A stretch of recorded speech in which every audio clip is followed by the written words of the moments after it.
Boa noite, de volta à nossa aula de gestão mercadológica. Hoje, com a aula 8, vamos dar continuação à nossa discussão de serviços, dentro do item P, produtos. Tá? Então, hoje, terminando essa discussão de serviços, na próxima aula a gente já começa com a discussão de um novo P. Mas, vamos então terminar essa discussão de serviços agora. Classificar serviços é importante para a gente poder fazer um bom trabalho de análise e de tomada de decisão. Né?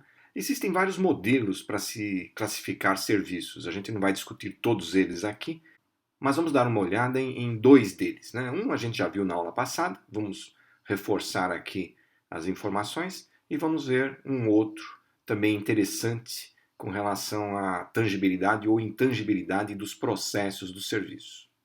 Então, aqui há alguma sugestão de o que avaliar quando a gente for classificar serviços. Né? Então, primeiro, o grau de tangibilidade ou intangibilidade dos processos de serviço. A gente sabe que serviço é relativamente intangível comparado com bens. Tá? Então, quando eu dei exemplo para vocês da vacina, a gente tem que separar ali dois itens do ponto de vista mercadológico. Primeiro é o bem, que é a vacina em si. E o segundo é o serviço, que é o processo de vacinação. E os dois estão interligados. Né? Então, quando a gente for discutir aí o produto vacina, a gente tem que levar em consideração as duas partes do produto. Né? A parte tangível, que é o bem, que é a vacina em si, e a parte intangível, que é os serviços. Né?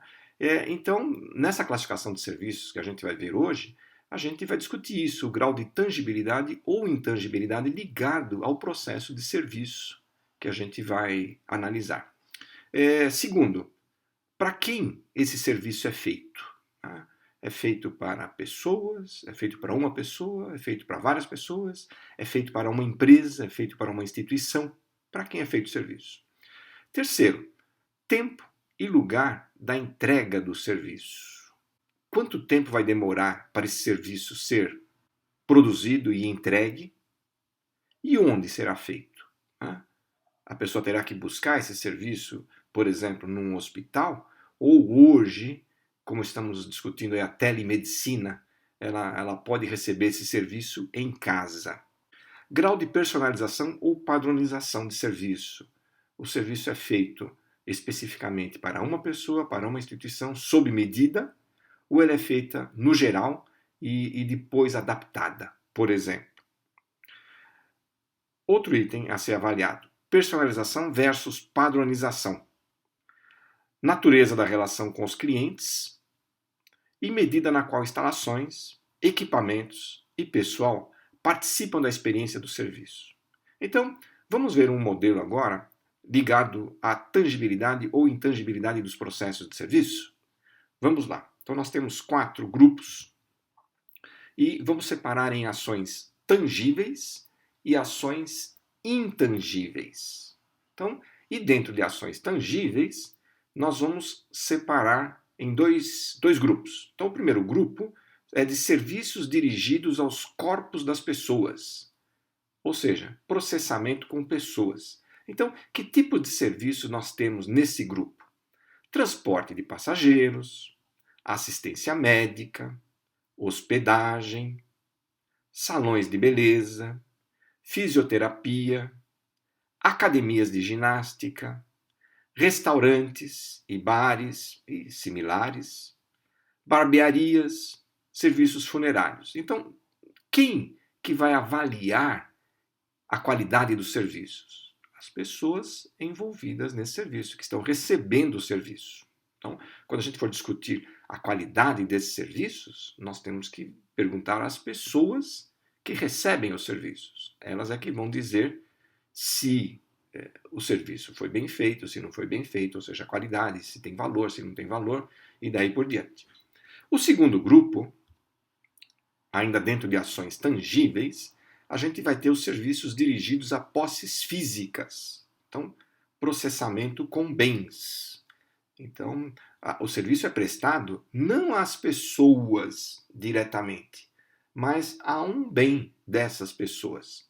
Então, dentro desse grupo, nós temos transporte de cargas, reparo e manutenção, armazenamento e estocagem, serviços de zeladoria de edifícios, distribuição de varejo, lavanderias, abastecimento de combustíveis, paisagismo e jardinagem e remoção e reciclagem de lixo. Então, aqui, embora o serviço seja prestado a pedido das pessoas, por exemplo, a pedido de pessoas, mas não são elas que sofrem o serviço. Quem sofre o serviço, quem recebe, né, o serviço, são os bens.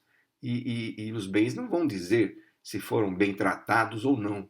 A percepção das pessoas com relação a isso é que vai valer. Segundo grupo, ações intangíveis. Também aqui a gente vai separar em duas partes. Então nós vamos ter a primeira, que é os serviços dirigidos às mentes das pessoas, não aos corpos. Ou seja, processamento com estímulo mental. Ah, muito bem, né? Lembre-se que nós estamos na economia da criatividade, né? Economia criativa. Tá bom. Então o que nós temos aqui dentro? Propaganda, artes, transmissão de rádio e televisão, consultoria administrativa, educação. Então as escolas estão aqui dentro. Serviços de informação, concerto de música, psicoterapia, religião, telefone, né? Na verdade, telefonia, né? Não exatamente o telefone, mas a telefonia. Também aqui, como é que a gente avalia a qualidade disto, né? Então, a percepção das pessoas é diferente de uma para outra, de grupos de pessoas. Aspectos culturais são levados em consideração. Né? Então, um pouco mais difícil de nós trabalharmos aqui com a percepção. E o quarto grupo, também de ações intangíveis, serviços dirigidos a bens intangíveis, como processamento com informações. E, lógico, aqui nós temos uma grande série de serviços aí, que é o que a gente comumente chama de prestação de serviços. Então, trabalhos de contabilidade, finanças, processamento de dados, seguros, serviços jurídicos, programação, pesquisa, investimentos, consultoria de software. Então, normalmente esses serviços aqui são dirigidos a outras instituições, são prestados por instituições para outras instituições. Né? É difícil de avaliar aí a qualidade desses serviços a priori, por exemplo. A gente depende muito de indicação, lógico. Bom, voltando aqui à nossa classificação, então o que nós vimos aqui? Nós vimos o grau de tangibilidade, né? Ali também vocês têm o destinatário direto do processo de serviço, se é o bem, se são as pessoas, se é a mente das pessoas. Né? E a gente pode ter ali também uma questão de tempo e lugar na entrega do serviço, não é? Tá bom. Vamos pegar outros itens agora aqui e voltar ao nosso modelo, o modelo que foi discutido, que foi apresentado para vocês na aula passada. Então aqui vamos ver grau de personalização e natureza de relação com os clientes, por exemplo.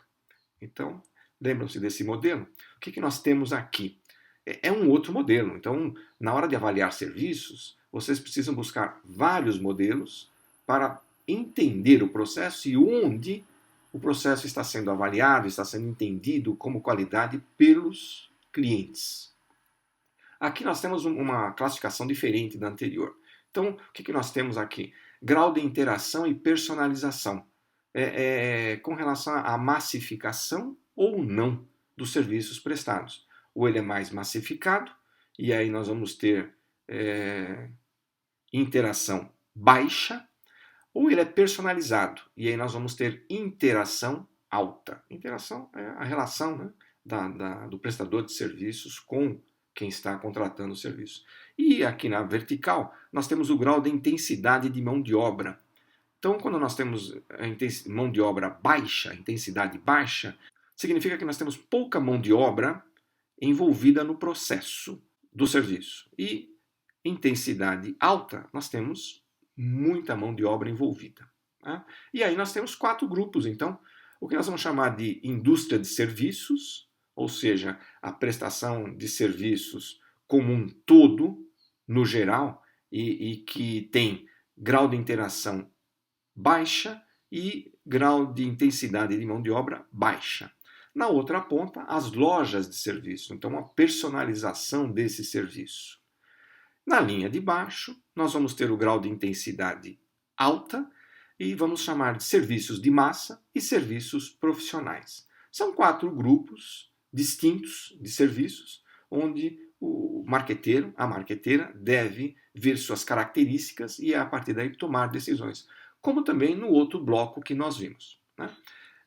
Ao final das contas, o que a gente pode tirar desses dois modelos de análise de serviços, né?